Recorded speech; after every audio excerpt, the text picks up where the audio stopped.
Manchester United have agreed a deal with Burnley over the permanent transfer of Hannibal Mejbri. Scott McTominay takes one step closer to joining Napoli, with Manuel Ugarte expected to sign for Manchester United in the next few days.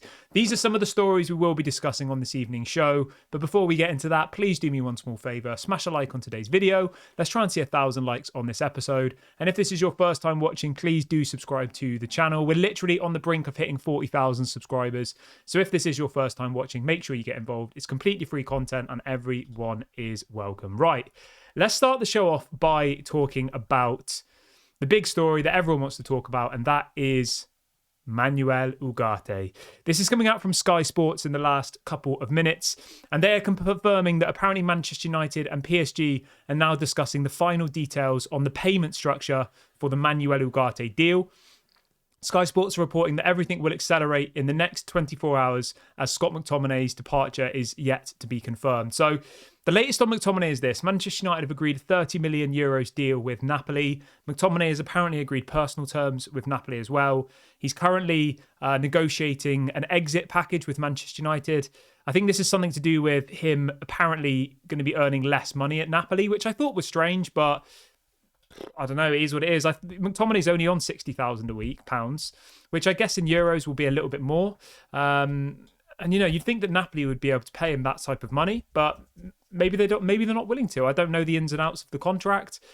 There are some people at Napoli, like Victor Osimhen, earning about 250,000 a week. So I don't really understand why they're not willing to pay him the 60,000, but it is what it is. So apparently Manchester United are going to have to pay McTominay about £3 million to leave. So we will end up taking away about 22 million after we've given McTominay his 3. I'm still happy with that. I would have taken 22 million for McTominay, pounds that is. So 30 million euros is the total fee. That's 25 million in British pounds. McTominay apparently will receive 3 million, which means Man United will be left with 22. I would have taken 20 for McTominay. I know people will say, oh, Emile Smith-Rowe went for 35 and, you know, Conor Gallagher went for this. But at the end of the day, you can only work with what you've got. We have a club who want to buy McTominay. They're willing to give us what I think is a fair price. There is apparently add-ons. There's a sell-on clause. I don't think we can complain. He's got 1 year left on his deal. And by doing this, it then allows us to go and get Manuel Ugarte. Obviously, all of the money we get for McTominay will be 100% profit, which will massively help our PSR situation, the profit and sustainability regulations, etc. So I've got no problems with it. In relation to Manuel Ugarte, I expect him to be a Manchester United player by Wednesday at the latest. Obviously, we've got a massive game against Liverpool on Saturday. On Sunday it is, isn't it, the Liverpool game? We need him to be in that squad. Whether or not he's ready to start is another conversation.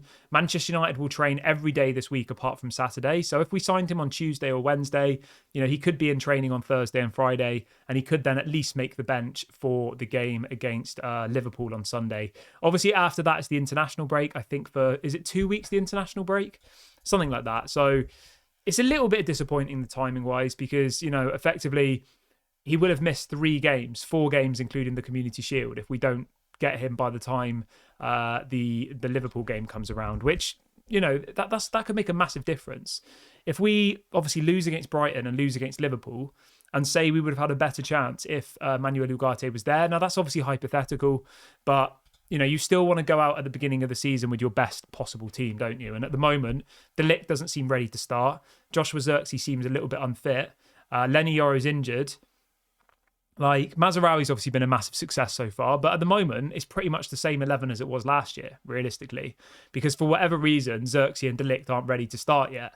So we play Liverpool on Sunday, and then the next game isn't until the 14th of September, where we play Southampton away from home, which is obviously a must-win game. Then we play Crystal Palace, and then we play Tottenham at the end of September, which is a game I'm actually going to. I will be at the Man United-Tottenham game on the 29th of September, so I'm looking forward to that. But yeah, you can let me know your thoughts. Like, how big of an impact do you think Manuel Ugarte is going to have on Manchester United? Let me know your thoughts in the comment section below. I'm really excited. I think, you know, we've been crying out for a specialist number 6 CDM, and I think he will be a good addition to the squad. But moving on from that, but keeping on the topics of midfielders, we have got a Here We Go for you, and this is coming from Mr. Here We Go himself, Fabrizio Romano, and he is reporting in the last couple of minutes that Hannibal Mejbri to Burnley. Here we go. He joins Burnley on a permanent deal.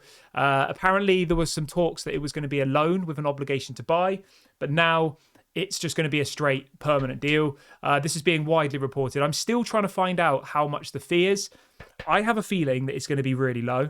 I've got a bad feeling because I've been told that apparently Man United have a buyback clause, they've got a sell-on clause, they've got all of these things in the contract, which tells me that we've probably not got very much money up front for him. But I don't think Hannibal Mejbri had a future at Manchester United, to be honest. I don't think he was good enough. He's 22 years of age now. It's not like he's a young player anymore. So, yeah, I wish him all the best. I've got nothing bad to say about him. I think he's worked hard. You know, he hasn't complained. He went off on loan to Sevilla. That didn't really work. Hopefully he goes to Burnley and does well. But for me personally, yeah, I don't know. I'm not bothered that he's leaving, you know. But I'd be interested to see what you guys think. As soon as I know the transfer fee, I will obviously bring that to you. But at the moment, it seems a little bit unclear. All we know is that it's a permanent deal. Apparently, he's done his medical. He signed the contract. So, yeah, I wish him all the best. And, yeah, hopefully we've got at least like 5 million for him. I think anything less than that would be a little bit of a joke, to be honest. Let's see if The Athletic have got the news. Yeah. So we signed him for 4.2 million in 2020 from Monaco's youth team. It doesn't seem like anybody seems to know what the transfer fee is, which is what makes me think that it's going to be a really small amount of money. If it was like £10 million, that would be everywhere. You know, everyone would be talking about it. It would be like big news. But even Fabrizio doesn't know what the transfer fee is. Sky Sports are saying he's joined Burnley, but nobody seems to be saying, you know, what the transfer fee is, which makes me, as I said, suspect that it's a really, really small amount of money. Otherwise, why would it not be, you know, more public knowledge? But as I said, I wish him all the best. Great to get him out of the club. Yeah, let's hope that he goes there, he does well, and let's see whether we get any money for him in the future in relation to that sell-on clause. So this is coming in from Sky Sports quickly. The last story I've got for you is on Jadon Sancho. Sky Sports are reporting that apparently Juventus have told Manchester United that they only want to loan Jadon Sancho. I mean, this literally makes my blood boil, to be honest. I do not want to loan out Jadon Sancho. I really, really don't. The story goes on to say that Juventus know that Chelsea are interested. They now wait for Manchester United and Sancho to make up their decision. And then Simon Stone from the BBC in the last couple of hours, very reliable journalist here in the UK, says that Manchester United want a sale or a loan with an obligation to buy for Jadon Sancho. He says that they are not interested in Ben Chilwell as part of the deal. So he hasn't disregarded Raheem Sterling, which is interesting. Obviously, we know that Man United are linked to Sterling as well. I 150% do not want Ben Chilwell. I don't think he's better than Luke Shaw, and his injury record is way worse than Luke Shaw. So for me, Ben Chilwell is a massive, massive no. Raheem Sterling, I don't know. I really don't know. We're clutching at straws here. But I'm going to say this, right? If someone said to me, you have two options. Option one, you loan out Jadon Sancho, probably have to cover most of his salary because he's on 250k a week. And then he comes back next summer with 1 year left on his contract and leaves for free the next year. That's option one.